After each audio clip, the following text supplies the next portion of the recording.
Curcio en Fórmula. Concluye el día con la información más relevante, el análisis en la voz de los expertos y la agenda informativa del día siguiente. Leonardo Curcio en Fórmula. ¡Comenzamos! Leonardo Curcio en Fórmula. Muy buenas noches, hoy es miércoles 6 de abril, hoy es Día Internacional del Deporte y también el tema del desarrollo y la paz, temas por supuesto todos ellos de enorme relevancia. Saludo con mucho cariño al auditorio de Telefórmula, por supuesto agradezco a quienes siguen a través de la radio y televisión. En la capital de la República, en la zona metropolitana, hemos tenido muy mala calidad del aire, incluso estuvimos al borde de la contingencia. Le comento que el presidente de la República hoy, en un evento oficial, en la mañanera, dijo lo siguiente. Y que no me vengan a mí de que la ley es la ley, no me vengan con ese cuento de que la ley es la ley. No. Lo que Eso dijo el jefe del Estado, dijo a los ministros de la Suprema Corte, son abogados de la patronal o están efectivamente con el pueblo. Les recuerdo que el día de mañana los ministros tendrán que terminar de discutir el tema de la LIE, la ley de la industria eléctrica. También acusó al gobierno y empresas de Estados Unidos de cabildear contra su reforma eléctrica. Tras estas declaraciones, el embajador Ken Salazar visitó Palacio Nacional. Terminando esta reunión, el presidente se fue a jugar béisbol con el secretario de la Defensa. El INE confirma, Adán Augusto López, secretario de Gobernación, violó la ley. Él y 11 funcionarios más, la secretaria de Energía, el comandante de la Guardia Nacional, violaron la ley, así lo dispone la autoridad que lleva este tema. La doctora Sheinbaum sugiere que a los que no les gusten las consultas se vayan de país, se vayan a vivir a otro país, dice que sea autoritarios. Hoy pues hubo, en teoría era para defender la reforma eléctrica. En un momento más vamos con Raquel Flores para que nos dé las imágenes y bueno, pues para que nos ofrezca las imágenes, pero hubo pues un montón de pancartas promocionando abiertamente la revocación, en este caso ratificación del mandato. En el Senado hubo una confrontación dura, en un momento más le tendré la crónica. Beatriz Paredes dijo lo siguiente. Si vamos a admitir que haya retrocesos democráticos y se construya desde el Estado elecciones, incluso usando a las Fuerzas Armadas. Eso es inadmisible y los demócratas lo tenemos que denunciar. Bueno, pues eso dijo. Por cierto, el presidente no participará en una reunión virtual con Trudeau sobre donantes a Ucrania. Él tenía pensado un viaje a Nayarit, va directamente a las Islas Marías y al encuentro irá Marcelo Ebrard. Tras besar la bandera de Ucrania, el Papa Francisco condenó las matanzas que se han dado en aquel país. Por cierto, Rusia convocó en el formato ARRIA una reunión sobre el tema de las armas biológicas en Ucrania. Los republicanos en Texas presionan con enviar autobuses a Washington repletos de migrantes indocumentados en respuesta a los, nuevos lineamientos de política migratoria del gobierno de Biden. Le comento que Estados Unidos y Reino Unido anuncian nuevas medidas, nuevas sanciones contra Rusia. En este caso suspenden la actividad de 2 bancos, uno estatal y uno privado. En más información, pues usted ya sabe que Karimé Macías viene a México. El gobernador de Veracruz hoy reconoció el trabajo de la Fiscalía General de la República en esta materia. Padres de Hugo Carvajal se mantienen en un campamento en el periférico hasta que las autoridades del Edomex, que la verdad es que pasan horas y horas y uno dice, ¿qué están haciendo? No le pueden dar garantías a los padres de que van a detener al homicida de su hijo. Bueno, el caso es que ahí siguen. Vamos a una breve pausa, regresamos en un instante.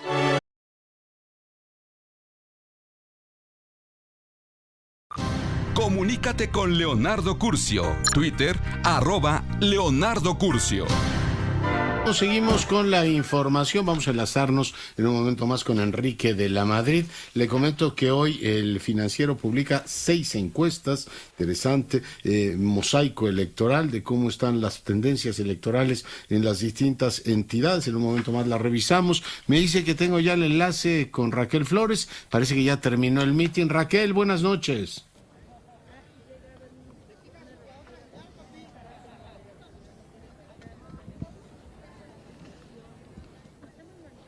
No, tú me dices, Nora, si quieres nos quedamos aquí callados el resto del programa.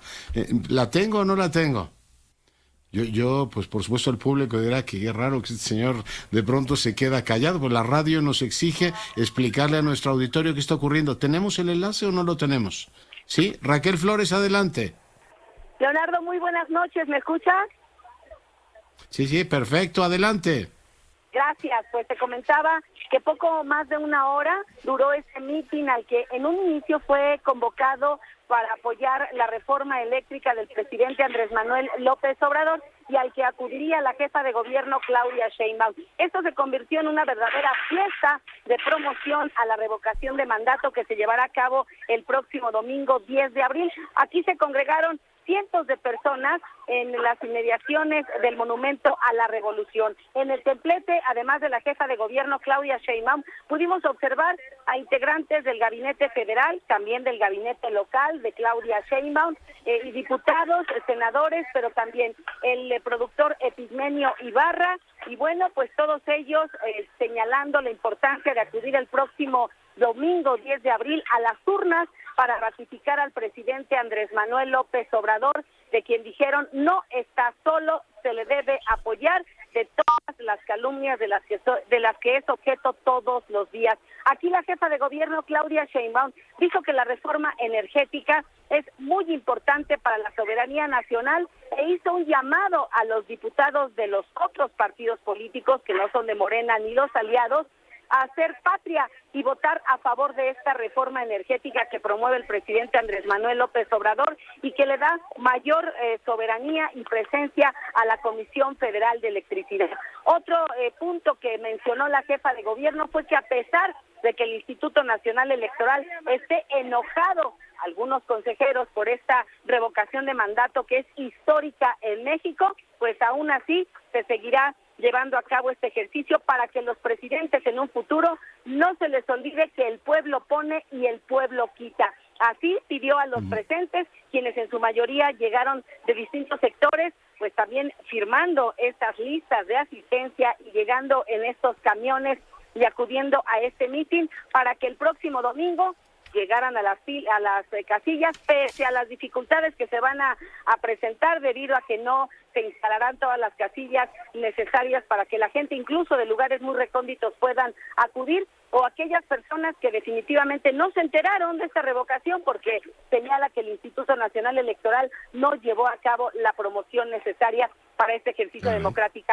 Otro orador, finalmente, Mario Delgado, quien fue abucheado, le gritaron corrupto y que se fuera, pues también se le fue con todo al INE, dijo que el Instituto Nacional Electoral le tiene miedo al pueblo, Leonardo, y por ello el próximo domingo será la gente quien demuestre efectivamente quién pone al presidente y quién lo quita. Así se dieron las cosas, concluye este mitin con en la entonación del himno nacional a cargo de la cantante Eugenia León. Así las cosas, se están levantando ya esta logística que se instaló desde muy temprana hora para que se llevara a cabo este magno evento, Leonardo.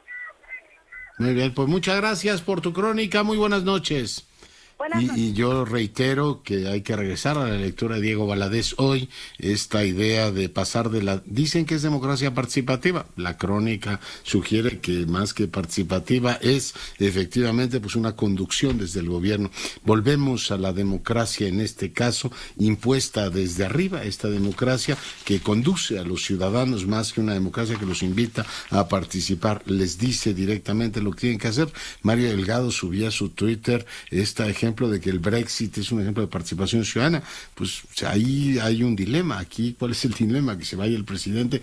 ¿Quién quiere que se vaya el presidente? Salvo ellos. Pero ya claramente han hecho un fraude a la Constitución, fraude político, porque el mecanismo era revocar, y ellos lo que están diciendo es que hay que ratificarlo, porque no está solo, lo cual no era la esencia del instrumento. La comisión del INE considera necesario hacer de nueva cuenta un recordatorio a los servidores públicos de la obligación de conducirse con imparcialidad, y le recuerda que efectivamente no deben emitir opiniones sobre este tema, y señala al secretario de Gobernación, a la secretaria de Energía, al comandante de la Guardia Nacional, a la secretaria de Cultura, a la secretaria de Economía, al subsecretario de Seguridad, al senador Guadiana, a Hugo Gutiérrez Maldonado, Imagínense el secretario de Seguridad Pública de Veracruz, ¿qué anda haciendo en la grilla? Cuitláhuac García, gobernador de Veracruz, Alfonso Durazo, gobernador del estado de Sonora, y Mario Delgado, presidente nacional de Morena. Y bueno, pues ellos lo que dicen es lo que decía Roberto Madrazo. Yo los invito a que recuerden aquellos tiempos cuando el PRI decía, ¿quién dice que no se puede? Pues claro que se puede, recontra que se puede, y uso todos los recursos públicos porque puedo. Y así acabó este país, ¿eh? Y así acabó este país. Yo espero que después de este banquete de desenfreno hagan un alto en el camino y digan, a ver, lo que no podemos es promover una consulta y de pronto saltarnos a la torera toda la normativa, absolutamente toda la normativa, y quedarnos tan panchos. Por supuesto que pueden. También Madrazo pudo, ¿eh? Y en el 94 sacó dinero hasta debajo de las cajas y financió una campaña. Pero pues algún día la historia nos persigue a todos y acaba demostrando lo que es justo y lo que no es justo. Ellos saben que esto no es justo. Por eso lo hacen, porque pueden. Si tuvieran la convicción democrática de otros tiempos, dirían, no vamos a hacer lo mismo que el PRI, usar todo el aparato del Estado para meternos en los procesos electorales. La verdad es que el nivel de desesperación debe ser atroz para traicionar tu biografía política, ¿eh? Y proceder como Roberto Madrazo, igualito, ¿eh? ¿Quién dice que no se puede? Pues recontra que se puede y yo mando. Y de todas maneras, díganle a los del INE que ya se van. Vaya, y si no los metemos a la cárcel. Bueno, y Claudia Sheinbaum, además, el día de hoy, yo espero que corrija. Si no les gusta, váyanse del país, váyanse a otro. Así está el tono, dándole, pues por supuesto, un tono todavía menos legítimo a todo este procedimiento del 10 de abril. Y todavía se sorprenden. ¿Por qué la gente no quiere ir a votar? Pues por eso andan acarreando hasta detrás de los rincones, pues porque la gente se da cuenta que esto es una simulación, que no tiene nada de democracia participativa, que tiene el viejo tema de que el Estado conduce a las masas y por tanto pues regresamos a esa etapa que en muchos sentidos creíamos superada de la vida política de este país. Pero ¿quién dice que no se puede? Y ahí se está. El poder, como decía aquel viejo sindicalista, es para poder, no para que uno le estén poniendo límites por aquí y por allá. Y bueno, pues ahí está, a ver qué dice el INE de todo esto, y a ver, como ayer platicamos con Lorenzo Córdoba, si al final el tribunal no dice, oiga, pues esto está más agujereado que un queso gruyère, y por tanto, todo el procedimiento, ya olvídese que llega a los 37 millones, que no va a llegar, por, digamos, lo que nos explicaba Jorge Buendía hace unos momentos, es la estadística electoral. Acaba el tribunal diciendo, pues es que lo agujerearon totalmente. ¿Se acuerdan las elecciones? Bueno, usted es muy joven, en Colima y en Tabasco, donde las intervenciones gubernamentales llevaron a la repetición de las elecciones. Yo espero que el tribunal no nos diga, se va a repetir el proceso, porque ¿quién aguantaría otro proceso, en este caso tan agujereado, tan extraordinariamente devaluado en términos de lo que es la palabra, y que tenga uno que escuchar al jefe del Estado, no respecto a esto, pero el discurso es general? A mí no me vengan con el cuento de que la ley, es verdaderamente, pues sí, como dijo Beatriz Paredes hoy en la crónica senatorial, sí es rebasar muchas fronteras, muchos límites, pero dejo este tema. Hay otros elementos importantes. Hoy dieron a conocer datos del consumo y datos también de la inversión. En un momento más vamos a esos temas. Me dicen que ya tengo el enlace con Enrique de la Madrid. Enrique, buenas noches. Leonardo, ¿cómo estás? Muy buenas noches. Saludos a ti y a tu auditorio. Oye, pues ¿de qué vamos a hablar el día de hoy? Cuéntame. Pues mira, oyéndote lo que dices, es que como alguna expresión alguna vez he escuchado, se pasan, ¿no? Sí se pasan. Sí. O sea, realmente, primero esto de la revocación siempre fue una muy mala idea.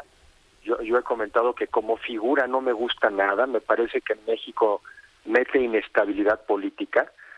Siempre en una democracia creo que hay que saber ganar y saber perder. Y cuando te toca perder, sobre todo digamos en un sexenio, pues digamos los primeros años de ese sexenio colaboras, tratas de, pues por un lado reconocer que te ganaron, que la mayoría de la gente votó por otra opción, y tratas de colaborar. Pero por ahí ya de la mitad del sexenio, pues empiezas a prepararte para las siguientes elecciones y quizá el incentivo a colaborar es menor.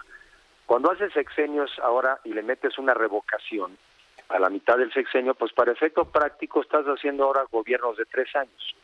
yo creo que entonces matas el incentivo a colaborar y nos vamos a meter en un país donde una vez que al día siguiente de que perdiste, vas a buscar revocar el mandato del que te ganó. Entonces ahí metes una incertidumbre, me parece que malísima. La otra, fíjate, desde el punto de vista económico, en México también ya mandamos la señal de que puede llegar cualquier gobierno y echar para atrás cualquier obra, ¿no? O sea, cualquier obra. Entonces, no vale la pena invertir en México con plazos de recuperación de inversión más de 6 años. Ah, caray, pero ahora te ponen la revocación del mandato. Quiere decir que por el que tú votaste, igual no dura ni los 6, quizá dura 3 nada más. Entonces también recortas el periodo de la inversión. Entonces vamos para atrás en todo, Leonardo.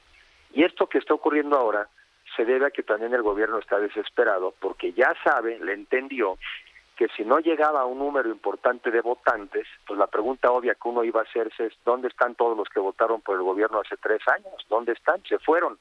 Por eso se ve que la movilización está a todo, está a tope. Seguramente va a haber muchos más votos de los que hubiera uno pensado fueran, pero serán votos movilizados y de manera descarada. Y como dices, es importante la reflexión. Todas estas eran las críticas que se le hacía al sistema anterior. Todos estos eran los abusos que se le criticaba a los gobiernos anteriores y que en muchos casos, sin duda, los hubo. Y por eso eran criticables y por eso uno pensaría que eran irrepetibles. Y pues no, aquí estamos otra vez viviendo, yo creo, lo peor de nuestro sistema político, ¿no? La movilización seguramente, pues por recursos, con dinero, que seguramente tampoco es dinero de los ahorros, ¿verdad?, de las personas que movilizan. Estamos viendo épocas muy difíciles y bueno, difícil añadir mucho más a lo que tú mismo aquí has comentado. La revocación siempre me pareció una muy mala idea, pero ahora la manera incluso de lograr que no sea un fracaso político para el gobierno, bueno, me parece de espanto. Entonces vamos para atrás. Y entre otras cosas... Oye, nada más déjame apuntar ahí, 11 funcionarios de primer orden sancionados por el INE y tenemos a la secretaria de Educación sancionada también por el tribunal como pues que responsable de un delito electoral y uno dice, bueno, menos mal que son los que luchaban contra los fraudes electorales, Enrique. No, bueno, y luego también seguramente van también las cosas en materia de seguridad que te puedes dar el lujo de también pedir licencia, pues digo, porque el país está en calma, ¿no? Está en paz, no hay violencia, no hay homicidios, vivimos en un mundo en plena armonía, y entonces pues te puedes dar el lujo también de salirte a promover la revocación. ¿Qué será el otro peligro de la revocación?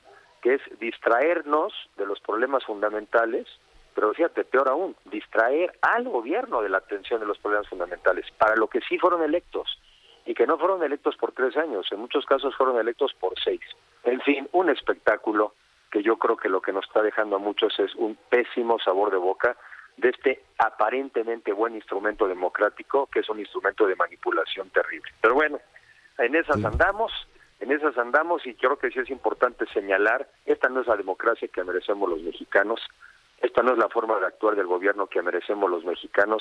Esperemos poder superar estas etapas y que queden algún día en el olvido. Ya. Enrique, ¿algún apunte más? No, yo creo que así lo dejo, Leonardo, con eso es suficiente por el día de hoy. Te mando 1000 abrazos, cuídate. Abrazo, gracias.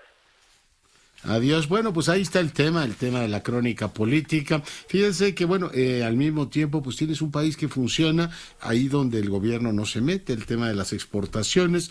Tras 9 meses, México se posicionó en febrero nuevamente como el principal socio comercial de los Estados Unidos, impulsado por la expansión de la economía del vecino del norte, que sigue importando vehículos y todo lo demás, lo cual es, pues, una buena noticia. Ojalá no se metan a legislar sobre esa parte.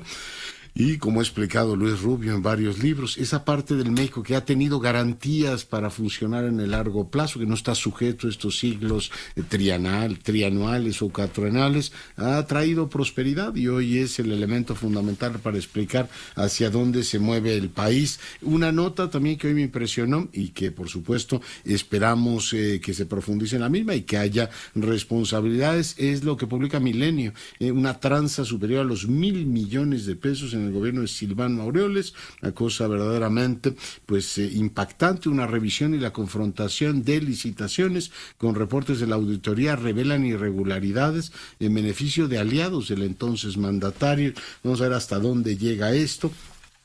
golpe también a quien fuera gobernador perredista del de la entidad del estado de Michoacán. Y bueno, pues voy ahora contigo, Israel Aldave, adelante. Hola, ¿qué tal, Leonardo? Gracias. Muy buenas noches. Comentarte que un fuerte debate registró este día el Senado de la República por este proselitismo que hiciera el pasado fin de semana el secretario de Gobernación, Adán Augusto López, y entre otros funcionarios, el comandante de la Guardia Nacional, Luis Rodríguez Bucio. La priista Beatriz Paredes alertó, Leonardo, sobre los riesgos de utilizar a las instituciones de nuestro país con fines políticos. Lo que es gravísimo, lo que es inadmisible para el desarrollo democrático del país es que se utilicen los recursos de la corporación que está responsabilizada de la seguridad y que las figuras que deben encabezar de manera absolutamente neutral el combate a la inseguridad participen en actos proselitistas. Si vamos a admitir que haya retrocesos democráticos y se construya desde el Estado elecciones, incluso usando a las Fuerzas Armadas, eso es inadmisible y los demócratas lo tenemos que denunciar, sea que agrada o no agrada, hay límites. Por su parte, Leonardo, la panista Xóchitl Gálvez pidió a los funcionarios del gobierno federal y a los legisladores de Morena que no piensen que los mexicanos somos tontos.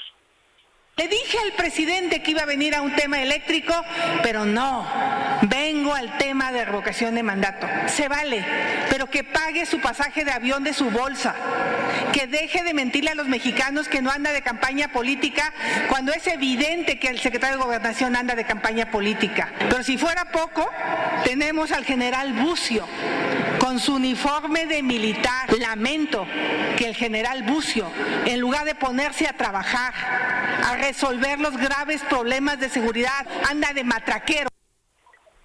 Por su parte, Leonardo, el coordinador de los morenistas, Ricardo Monreal, por supuesto, como era de esperarse, pues por más de media hora en la tribuna, Leonardo defendió al secretario de Gobernación.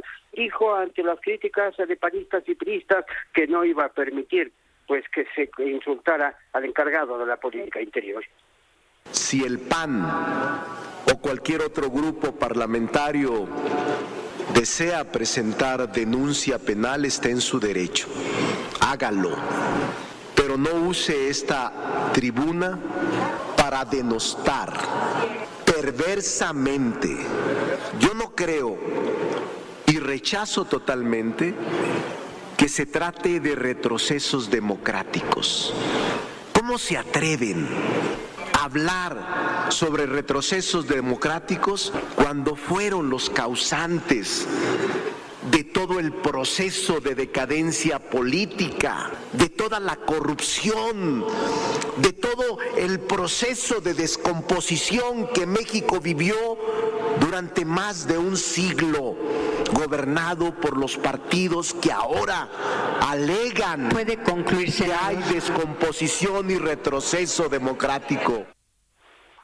Y ahí escuchábamos, Leonardo, justamente a la presidenta del Senado, Olga Sánchez Cordero, quien le pedía a Ricardo Monreal que ya concluyera esta larga defensa del secretario de Gobernación. No solamente Monreal Ávila pues subió a la tribuna, sino también la morenista Lucía Trasviña, quien, fiel a su estilo, pues así también se pronunció en torno al secretario de Gobernación y a la consulta de revocación de mandato. Y yo voy definitivamente convencida, con principios y con convicciones firmes, a apoyar que continúe el presidente de México, Andrés Manuel López Obrador, como el mejor presidente de la República. Y no le tengo miedo al INE, porque son unos sátrapas y corruptos. Pues ahí, Leonardo, parte del debate registrado este día, acalorado como lo escuchamos en el Senado de la República, en torno a este tema que bien podría conocerse como los pecados de Adán. Los pecados de Adán. Oye, y qué valiente la senadora, ¿verdad? Yo espero que no haga lo mismo con el SAT, ¿no? Diga, a ver, que venga el SAT y me cobra a mí. Sabe que el INE pues tiene medidas cautelares y la pueden mandar, decir, que baje de sus redes sociales, pero con enorme valentía la senadora dice que se va a pronunciar en favor del presidente. Tú me dices, qué bárbaro, en qué riesgos incurre la legisladora, y decir que venga el INE, a ver si no dice lo mismo de otras autoridades. Pero bueno, me parece incomprensible el tono. Te agradezco mucho la crónica. A tus órdenes, Leonardo, muy buenas noches.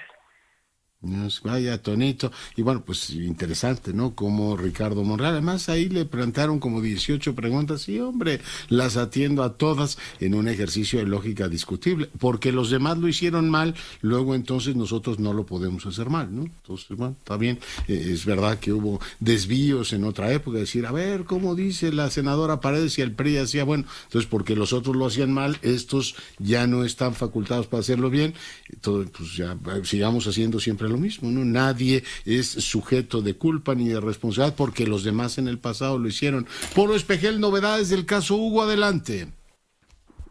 ¿Cómo está, doctor? Muy buenas noches. Hace aproximadamente 7 minutos se ha confirmado ya la captura de Mauricio Mora, presunto asesino de Hugo Carvajal Amaro, por quien se llevó a cabo desde este martes, el bloqueo del anillo periférico norte, doctor, afectando a miles de automovilistas. De hecho, Maurín Amaro, quien es la madre de Hugo, fue quien dio la noticia a los medios de comunicación que estábamos pues en este lugar, en este campamento que habían instalado. Previo a este anuncio, doctor, ella ya había acordado con todos los jóvenes que lo estaban apoyando y con todas las gentes que han venido a levantar este campamento para que a las 9 de la noche pues se retiraran todos, esperar hasta la medianoche de hoy y esperar también una respuesta positiva de la Fiscalía. De lo contrario, había adelantado que para el día de mañana iban a llevar a cabo de nuevo el bloqueo del periférico. Sin embargo, doctor, esto había terminado y después pidió a gritos la presencia de nosotros y es cuando nos da la noticia de que le había informado ya el fiscal general de justicia del Estado de México de la captura de este sujeto. De hecho, nos encontramos aquí en el Parque Naucali, las imágenes de Miguel Ángel Rígido. Usted puede observar esta carpa, ahí se encuentra Maurín, la madre de Hugo, en espera del arribo del fiscal para dar una conferencia de prensa en torno pues a esta captura que se da a más de 36 horas, doctor, de haber iniciado este plantón, con lo cual, bueno, pues es una buena noticia para la familia de Hugo Carvajal, doctor. Sí, y oye, y para todos ya que la gente pueda efectivamente transitar, porque sí, ciertamente entiende uno el dolor de la gente y que protesten y presionen. Lamentablemente en este país parece que el lenguaje de la presión es el lenguaje que entienden las autoridades, pero los congestionamientos, niveles de contaminación que tuvimos fueron enormes. Regresamos contigo cuando tú lo indiques. Estamos pendientes, doctor, una vez que llegue el fiscal estaremos adentro en la conferencia. Gracias, y voy ahora con la doctora Domínguez. Doctora Andrea, ¿cómo estás? Muy buenas noches, Leonardo, te saludo con el gusto de siempre a ti y a todo tu amable auditorio. Y pues esta noche para platicarte de esta cuarta dosis que ya está siendo la recomendación para toda la población que tenga la posibilidad de hacerlo, pero sobre todo para aquellos que estén inmunocomprometidos y que sean mayores de 50 años. Esto resultado también de las autorizaciones por la FDA, la OMS todavía no lo hace oficial, pero sí para las vacunas de Pfizer, Moderna y Janssen, que como sabemos son las tres principales que están en los Estados Unidos. ¿Cuándo y a quiénes administrar esta cuarta dosis? Bien, pues se habla de 4 meses posteriores al primer refuerzo, es decir, 4 meses al menos posteriores de este primer refuerzo es que se recomienda que se administre este segundo refuerzo, y específicamente a los mayores de 50 años y aquellas personas que se conozcan con algún inmunocompromiso, dígase alguna enfermedad como diabetes, presión arterial alta, alguna enfermedad que los condicione a utilizar algunos medicamentos que, valga la redundancia, pues también inmunocomprometan a las personas. De no ser así, no es algo que sea imperativo realizar. Y pues nada, aquí en México todavía no tenemos este anuncio oficialmente, pero sí invito a toda la población que tenga las posibilidades y las facultades para hacerlo, que lo realice en cuanto tengan este acceso, y también a las personas que viven en la 4 meses después de la 4 meses después de la tercera dosis, si te entiendo bien, doctora. Así es, 4 meses después de la tercera dosis, y todavía nos falta información también para aquellas vacunas que sí tenemos también acceso en nuestro país, como es también AstraZeneca, que también es una excelente vacuna, Leonardo. Y son compatibles AstraZeneca, Pfizer, ¿no? AstraZeneca, Pfizer y Moderna se puede, y con estudios bien avalados y bien competitivos, se puede combinar también con AstraZeneca. Entonces es una buena combinación, dado también la disponibilidad que hay en nuestro país.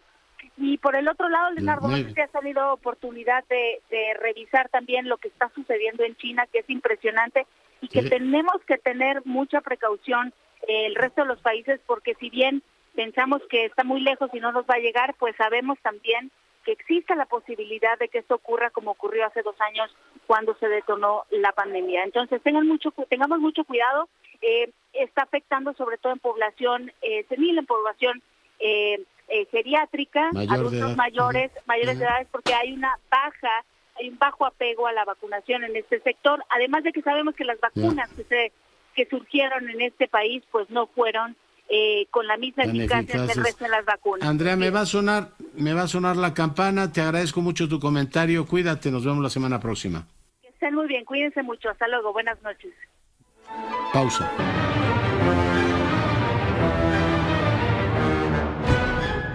...85 años de OFUNAM, música, retos y rituales. La Orquesta Filarmónica de la UNAM ha realizado 2 giras internacionales, una a Italia en el 2014 y la otra a Reino Unido en el 2015. Ambas presentaciones fueron un éxito. La flautista Aletia Lozano recuerda una anécdota que sucedió durante la primera gira a Europa. Los organizadores tomaron la decisión de anunciar a la orquesta como Orquesta Filarmónica de México UNAM, simplemente para que la gente supiera que era una orquesta profesional y no se imaginaran que era una orquesta de estudiantes. Pero en México eso se tomó un poquito a mal y dijeron, ay, ¿cómo es posible que la orquesta está negando su pertenencia a la máxima casa de estudios? Y, en fin, nos estábamos sintiendo un poco cuestionados acerca de nuestra pertenencia a la UNAM o de nuestra devoción a la universidad. En ese ambiente presentamos el concierto de esa noche con mucho deseo, como que de refrendar nuestra solidaridad, nuestra entrega con la UNAM, con la OFUNAM, y pasó algo increíble y que se notó en el público. Nos hicieron una ovación de pie, nos pidieron que volviéramos a tocar. El secreto de la orquesta para tocar magistralmente en cualquier escenario lo dice el músico Valentín Mirko. Él toca el violonchelo. Somos muy amigos, entonces esto nos ayuda a todos a hacer buena música. Imperdible la experiencia de escuchar un fin de semana a la OFUNAM aquí en Ciudad de México. Para Grupo Fórmula, Miriam Ortega.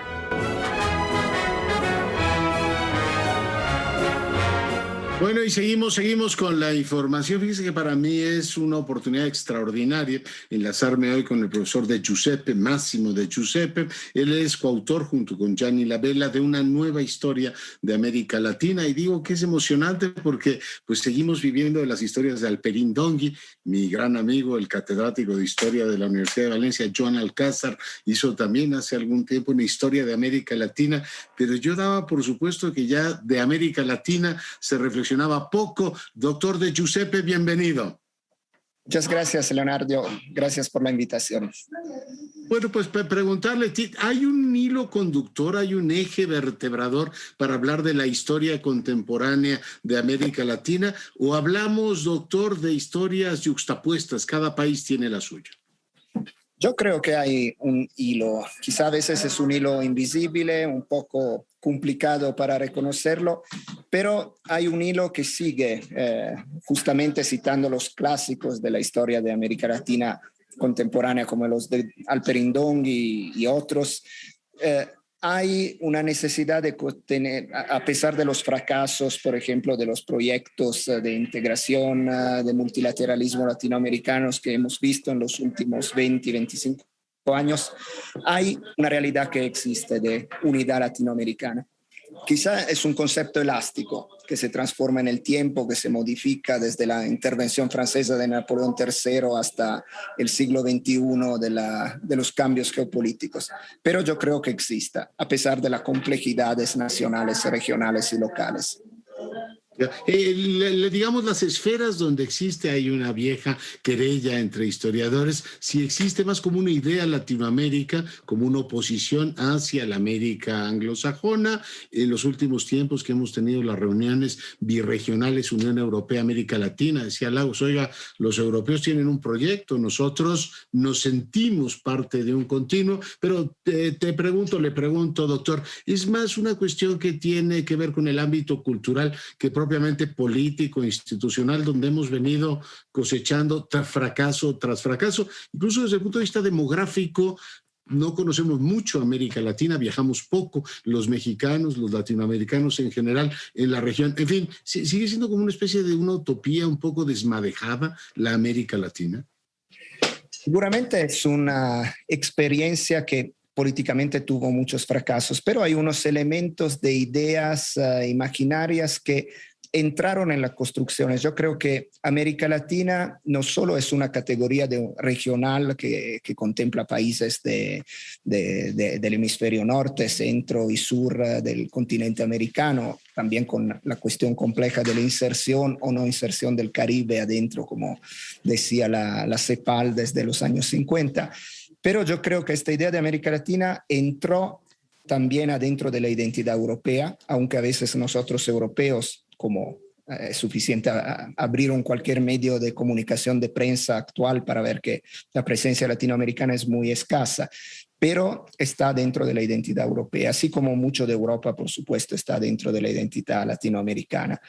En origen, cuando nació el concepto, por supuesto, en la concepción francesa y de los latinoamericanos de Chile, de Cuba, de otras partes que la reelaboraban hasta llegar a Vasconcelos en los años 20 y 30 del siglo XX, había seguramente la construcción de un mundo que tenía un alter ego en el Norteamérica anglosajón. Pero creo que hoy estamos asistiendo también a otro tipo de transformación, no solo para los procesos migratorios, para la presencia latina, entre comillas, en Estados Unidos, para los cambios de dinámicas políticas económicas, los cambios de, por ejemplo, el sistema automotriz, que ya no es norteamericano, sino es latino y norteamericano y con dos océanos. Así que estamos viviendo una redefinición importante del concepto de Latinoamérica, con una gran paradoja, porque normalmente en la visión del debate público europeo y norteamericano siguen vigentes algunos prejuicios del pasado. En la posición norteamericana la idea de un sur, South, que se define de manera distinta, que todavía tiene algo de la antigua leyenda negra colonial en la concepción norteamericana, y por Europa quizá de un otro occidente marginal periférico. Pero en realidad hoy Latinoamérica es una de las grandes áreas geopolíticas del mundo, en una etapa en que se están transformando las dinámicas. Yo creo que en estos bienios pandémicos estamos viviendo algo tan importante de cambio entre las reglas de la economía y de la política, cuanto lo fueron los años 70 con la dolarización, la crisis petrolera. Hoy ya quizá no es una cuestión de países ricos de G7 y de países pobres o en vía de desarrollo como en aquellos años se decía, sino es más una cuestión compleja de ideologizada, porque si vamos a ver, China tiene como primer partner latinoamericano el Brasil de Bolsonaro, anticomunista, así que tenemos esta dinámica muy poco ideológica y muy pragmática. Y el México López Obradorista es el primer proveedor de Estados Unidos y además promueve el ALCA como una solución, un acuerdo de libre comercio de las Américas como solución al continente. Por supuesto, así que las grandes categorías ideológicas que conocíamos del siglo XX ya no solo se relacionan al fracaso de los partidos tradicionales, sino se relacionan también en estos cambios entre la economía y la política y la sociedad. Pero creo que en una transformación que necesita de lugares de logística fundamentales en la era de Amazon y de los grandes comercios, de los nudos, de los puertos, etcétera. Latinoamérica tiene una capacidad potencial impresionante y única a nivel global. Sí, sí, lo tiene, y creo que ustedes ponen de relieve muchas cosas tremendamente interesantes. Un libro que hay que leer porque te ofrece una nueva lectura sobre esta realidad. El tema es que mi impresión, doctor, es que como que a América Latina le hace falta refrescar su relato, su narrativa, como se dicen ahora, porque es más como una reunión de amigos que se reúnen a lamentarse, ¿no? Antes nos lamentábamos por la dependencia. Es que estamos así, seguimos llorando por las venas abiertas, y luego cuando hablas de América Latina, crisis de la deuda, los desplazados, la violencia. Ahora somos el continente más violento del mundo, el de los grandes éxodos, ¿no? Ahora, pues, El Salvador, México, son países que tienen ya tantos nacionales en los Estados Unidos que en gran medida viven de eso. Y bueno, pues las telenovelas que nos dan también un punto como de victimismo. El populismo latinoamericano tiene también algunas características, pero son señales de identidad poco alentadoras, ¿no? Todas son como expresiones de derrota colectiva, doctor. Sí, este es un gran tema, la necesidad de una recuperación, y lo podemos ver en muchos sentidos. Hay, por supuesto, olas. América Latina se vuelve interesante para el mundo global de manera impresionante en etapas. La etapa, por supuesto, de las independencias decimonónicas, nacimiento de repúblicas cuando en Europa todo era monarquía. La etapa de la Revolución Mexicana, por supuesto, que cambia unas dinámicas importantísimas, la etapa de los 60-70 con dictaduras, revoluciones contra revoluciones, derechos humanos violados. Pero, disculpen si hay un poco de ruido, pero estoy en el Fondo de Cultura Octavio Paz. Una librería preciosa, doctor, por cierto, ¿no? Muy, muy linda. Y así, adentro de todos estos procesos dinámicos, hay momentos en que Latinoamérica entra en el imaginario colectivo a través de la literatura, del cine, de la cultura, del debate, y momentos en que parece desaparecer.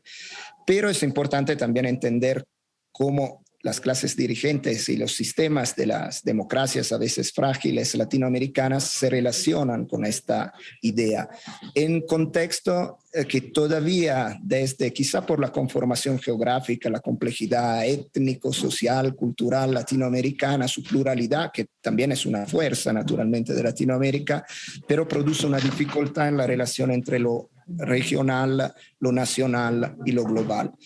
Pero tiene un gran potencial doble, yo creo, Latinoamérica, que otras partes del mundo quizá no tienen. El primero se relaciona al hecho de una población joven, porque tiene, si vamos a ver la situación de Europa y Estados Unidos, la situación, y Rusia, por ejemplo, tiene una población muy anciana. Y Latinoamérica tiene este enorme potencial que por supuesto es vulnerable, frágil, que sufre también situaciones complejas, pero es un potencial por el futuro imprescindible. Y del otro lado tiene una capacidad de dinámica de presencia femenina que un poco rompe los estereotipos que se tienen. Por supuesto hay feminicidios, violencias, machismo, pero también hay unas dinámicas femeninas que solo en Latinoamérica se producen. Si pensamos en las dinámicas migratorias, es el único área del mundo en que empezaron mujeres a moverse de Ecuador, de Perú hacia Europa, de México, Centroamérica hacia Estados Unidos. Y esta es una dinámica única que no encontramos en Asia, en África, también en la vieja migración europea. Así que estos son elementos que creo producen una fuerza potencial enorme para Latinoamérica. Pues yo creo que es interesantísimo todo lo que comparte con nosotros. El libro está disponible, lo publicó Turner, más en una edición muy bonita. Espero que esté contento con la versión española, doctor De Giuseppe. Sí, me encantó. Además tuvimos la fortuna de tener un traductor salvadoreño que vive en Argentina, de origen italiano en parte, así que nos dio esta mirada latinoamericana. Y un intento del libro era sí un ensayo historiográfico para expertos, pero con una escritura que se puede leer en cualquier contexto, con una buena narrativa. Y creo que la traducción lo logró muy bien. Una gran obra, efectivamente, muy agradable de lectura, y le agradezco mucho el tiempo que ha estado esta noche con nosotros. Muchas gracias, Leonardo, y buen trabajo. Adiós, Máximo de Giuseppe, es autor efectivamente de este libro, coautor de este libro sobre la historia de América Latina. Le comento que, bueno, pues una de las universidades con una vocación latinoamericana más fuerte es la UNAM, y bueno, pues hoy me entero, y de verdad me alegro mucho, que la Facultad de Derecho celebra, la de la UNAM, ascender nuevamente en la clasificación de universidades, logró el lugar 29 entre las mejores escuelas de derecho del mundo. Mando a Raúl Contreras, su infatigable director, un reconocimiento por esto. Respecto a Iberoamérica, ocupan efectivamente el primer lugar, seguidos de la Pontificia de Chile. Así es que, bueno, México en este caso brilla a través de su Facultad de Derecho de la Universidad de la Nación. Polo Espejel, regreso contigo. ¿Cómo está, doctor? Muy buenas noches. Nos encontramos al interior del Parque Naucali, donde se ha improvisado una carpa en la cual se encuentra al interior la señora Maurín Amaro, que es la madre de Hugo, junto con el doctor Hugo Carvajal, sus familiares, en espera de que llegue el fiscal general de justicia del Estado de México y ofrezcan esta conferencia de prensa luego de que se anunció, doctor, alrededor de las 8 de la noche con 20 minutos la captura del presunto homicida de Hugo. Ella lo dio a conocer en el campamento que mantiene aquí sobre Periférico, con gritos de algarabía, emocionada, con las lágrimas y abrazando a toda la familia y a los amigos, anunció a los medios de comunicación que le había informado el fiscal. Por lo menos la fiscal para atención de delitos de género, Dilcia Espinosa de los Monteros, que este sujeto ya había sido detenido, y se nos anunció que se iba a ofrecer una conferencia de prensa, la cual aún no ha iniciado porque todavía no llega el fiscal a este lugar. De hecho, emitieron un tuit la Fiscalía Mexiquense, que después, bajaron. Entonces, no sabemos más, no hay ningún tipo de aclaración, solo estamos en espera de que llegue el fiscal. Me dicen, le puedo adelantar, le puedo confirmar, estoy en condiciones, doctor, de informarle que este tipo, Mauricio Mora, se encuentra ya en el penal de Barrientos. Ha ingresado hace unos minutos al penal de Barrientos. Esto lo tengo aquí a la mano, confirmado para ustedes, para Fórmula. Muy bien, pues te agradezco mucho el reporte y pendientes cuando llegue efectivamente el fiscal. Te agradezco mucho la cobertura y bueno, pues nos vamos. Le decía que hoy el Financiero publicó encuestas. Morena estaría ganando en 4 entidades federativas, estaría ganando en Hidalgo, estaría ganando cómodamente en Oaxaca, en Quintana Roo y en Tamaulipas. Espero que ese tema no lo impugnen y no digan que al diablo con la ley y el INE, que digamos entre otras cosas garantizará esos triunfos. Aguascalientes y Durango caerían del lado de, en este caso, la coalición. Esteban Villegas y Teresa Jiménez estarían punteando en las preferencias de duranguenses y aguascalentenses. Así está efectivamente la información el día de hoy. Interesante puesto a la dinámica electoral que, como le digo, pues habrá que seguirla. En Hidalgo, Menchaca va ganando 45-41 sobre Carolina Villano. Ahí parece que están en zona de competencia. Hay otras encuestas que sugieren que está más abierto, pero bueno, esto no ha hecho más que empezar y nosotros lo seguiremos puntualmente. Nos vamos, cuídese y sea rabiosamente feliz, se lo merece.